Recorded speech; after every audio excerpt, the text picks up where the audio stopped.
Il est 13h30 et c'est Crime Story, les rendez-vous d'Alfred Hitchcock racontés par Serge Sauvian. Aujourd'hui, le tueur d'Alex Austin.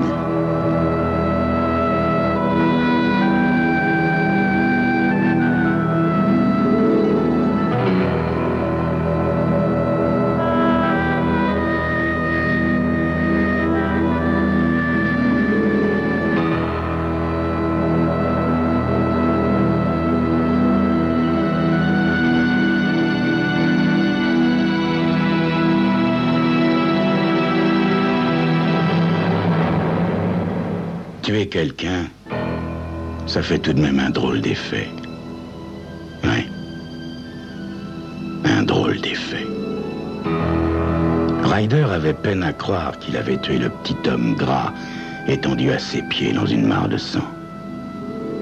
Il sentait pourtant le revolver dans sa main. Il était froid. Et Ryder se dit qu'il aurait dû être brûlant. C'est ce qui se passe normalement quand on tire un coup de revolver. Alors, pourquoi cette dureté froide du métal? Le petit gros n'avait pas semblé trop surpris quand Ryder était entré, le revolver à la main. Il avait eu l'air d'un homme qui a gagné aux cartes pendant longtemps et soudain les voit se retourner contre lui. Ni plus ni moins. Ryder se demanda s'il y avait souvent pensé, le petit gros, qu'il finirait un jour comme ça. Quelques heures auparavant, l'affaire avait commencé à prendre forme dans l'esprit de Ryder de façon aussi fugitive que le nuage de fumée qui s'élève un bref instant au bout d'une cigarette. L'idée le quittait bien vite et il l'oubliait, puis elle revenait dans une sorte de brume. Et puis voilà. Il n'y avait pas d'autre moyen. On peut tout de même pas aller trouver les flics pour leur dire qu'un homme va vous tuer, parce que lorsqu'ils vous demandent qui est cet homme, vous répondez que vous n'en savez rien. Bon, ils peuvent vous donner un agent pour vous protéger pendant 1 semaine, 2 semaines, 1 mois, mais pas éternellement. Et les autres attendent le temps qu'il faut parce qu'ils s'en foutent d'attendre. Ils s'en foutent. Et un beau jour, ils vous descendent. Il fallait bien que Ryder trouve un moyen de les arrêter. Ryder avait été frappé par le fait qu'il ne savait même pas le nom de l'homme qui devait le descendre. Farrell et Johnson lui avaient dit que quelqu'un avait été engagé pour le tuer.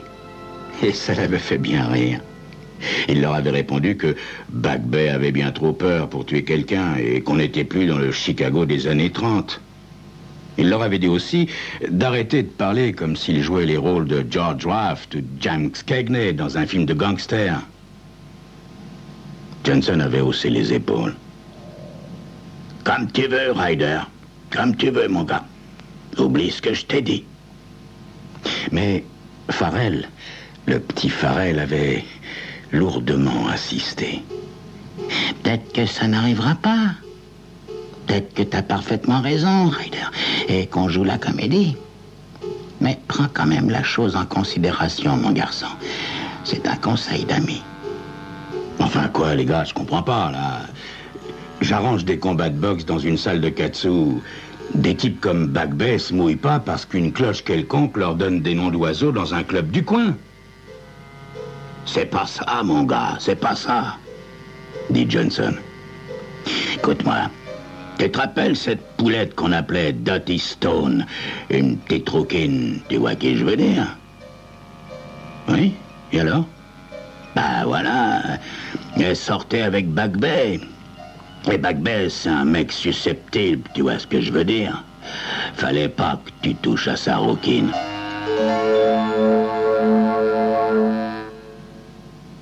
Et il veut me tuer pour une pépée?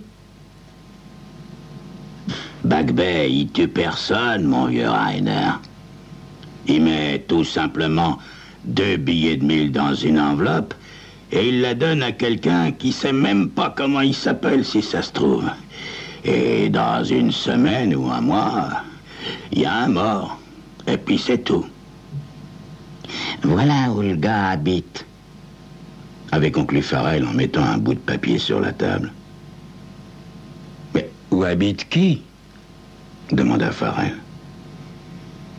Le type qui a touché les $2000 de Back Bay, dit Johnson. On sait pas son nom, mais c'est là qu'il crèche. Appartement numéro 5. Comme dans un film de gangster, avait dit Ryder. C'est pas du cinéma, mon petit gars. Crois-moi, avait rétorqué Johnson.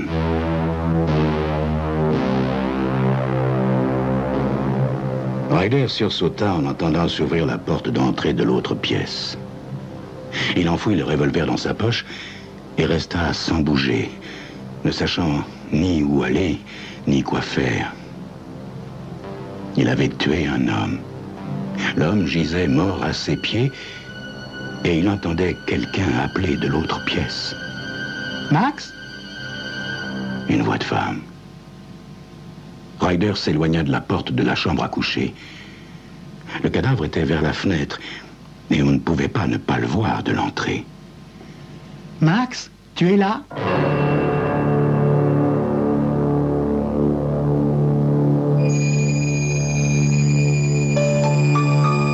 C'était sûrement la femme du tueur. Que faire? Sauter par la fenêtre? Partir en courant? La tuer, elle aussi?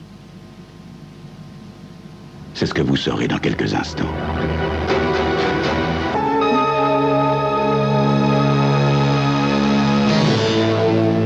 Il regarda par la fenêtre.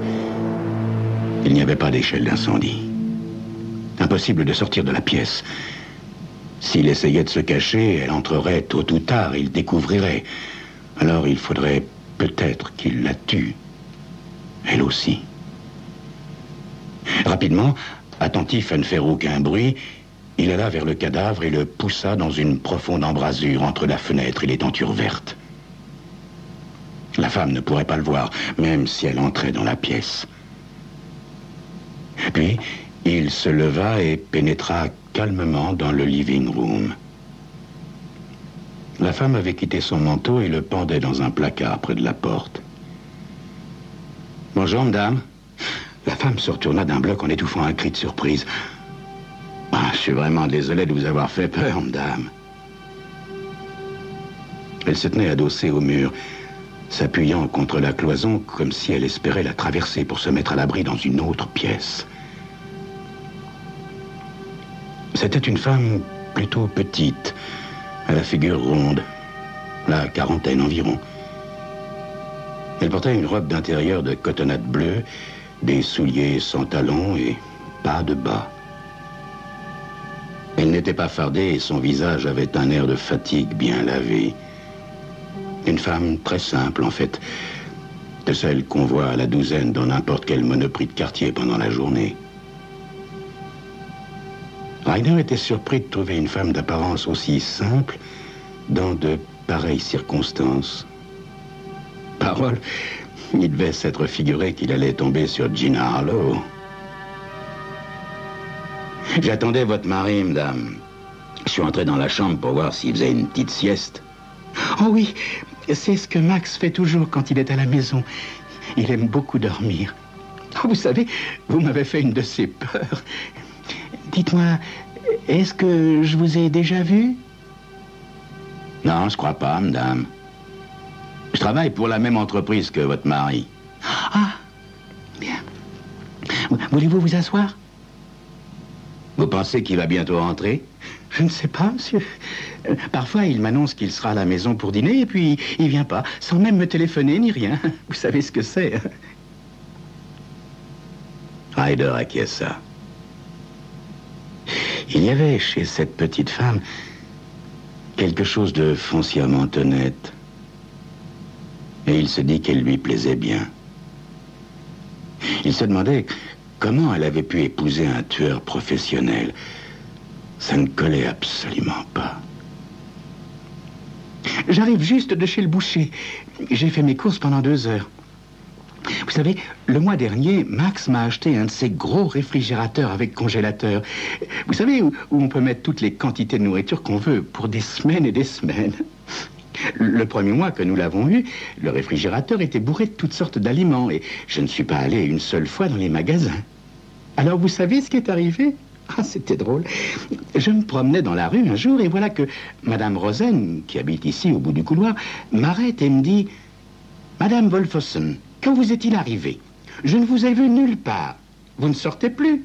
Est-ce que vous voulez vous faire ermite ?» Alors, moi, je lui raconte pour le réfrigérateur. Ensuite, je passe devant l'épicerie. L'épicier, qui était sur le pas de sa porte, me demande la même chose. Il voulait savoir ce qui n'allait pas. Il m'avait peut-être vendu quelque chose que j'avais pas aimé. Et si c'était ça, il allait me donner quelque chose pour rien en échange. Alors, bien entendu, je lui parle du réfrigérateur. Et dans tout le quartier, c'était pareil. Chez le boucher, partout. Si bien qu'une fois mangé ce qu'il y avait dans le réfrigérateur, je me suis dit que je continuerais d'aller faire mes courses comme avant, en achetant un peu chaque fois, parce que si je faisais pas comme ça, tout le monde dirait que je me suis fait ermite, ou que je veux faire de l'épate, vous voyez. Mais asseyez-vous, je vous en prie, monsieur... Ryder, répondit-il automatiquement. Il se rendit tout de suite compte de tout ce que cela signifiait. Maintenant, elle savait son nom. Elle savait à quoi il ressemblait. Quand on trouverait le corps dans l'autre pièce, elle pourrait parler à la police de l'homme qui était dans l'appartement, qui s'appelait Ryder. Et pour lui, il n'y aurait plus jamais d'issue. Il s'assit dans l'un des fauteuils de la salle à manger. « Vous aimeriez peut-être un verre de vin, monsieur Ryder ?»« Non, merci, madame. Pas maintenant. »« Max ne boit pas beaucoup, mais un verre de vin une fois de temps en temps, ça, il aime. Il dit qu'avant de manger, ça donne un bon goût dans la bouche. Vous êtes sûr que vous n'en voulez pas, monsieur Ryder? Un tout petit verre ?»« D'accord, madame, d'accord. Mais... très peu, alors. »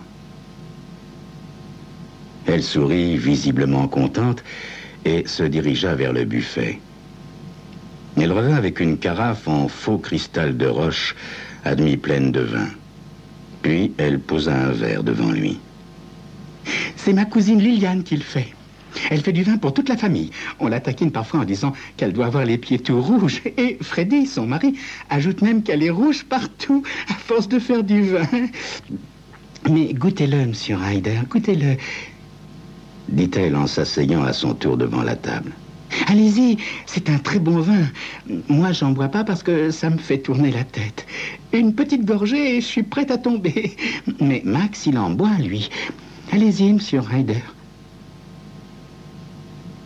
Ryder porta le verre à ses lèvres et prit dans la bouche une petite gorgée. Le vin avait un goût chaud, épais. Alors, il avala une autre gorgée. C'est un très bon vin, madame. Très, très bon. Et c'était vrai. Le vin était très bon. Il finit son verre. Allez, je vous en verse un autre petit verre, monsieur Ryder. Non, non, non, non, merci, madame. Mais si, insista-t-elle en lui écartant gentiment la main. Pendant qu'elle lui remplissait son verre, souriante, sa figure ronde maintenant débarrassée de sa peur, il comprit soudain qu'il allait devoir la tuer. Il n'avait pas le choix. Pourtant, il l'aimait bien, cette femme. Il y avait en elle quelque chose qu'il n'avait vu chez personne depuis bien longtemps. C'était stupide de remonter ainsi les années qu'il avait fallu vivre pour devenir un homme. Ces années où, jour après jour, il avait perdu ce qu'il aurait pu avoir. Il y avait longtemps qu'il n'avait plus joué à ce jeu d'écolier qui consiste à se poser des questions. Et voilà que, maintenant, cette petite femme toute simple, au visage rond et un peu las, lui faisait rouvrir des placards fermés à triple tour, des placards pleins de souvenirs, des placards qu'il pensait clos définitivement. Voilà, dit-elle avec fierté en reposant la carafe sur la table. Mais cette fois, sans y mettre le bouchon. Alors Ryder lui demanda: « Ça fait déjà longtemps que votre mari travaille pour la société, n'est-ce pas, madame ?» Il ne savait pas très bien pourquoi il perdait son temps à lui parler. Mais ce qu'il savait, c'est que tôt ou tard, il faudrait qu'il en finisse. Il savait que Bagbey engagerait sûrement un autre type pour le tuer. Où qu'il aille, où qu'il se cache, il le trouverait tôt ou tard. Et pourtant, il lui fallait tenter sa chance de contrer leur jeu. Mais il ne pourrait pas y réussir si cette femme restait vivante.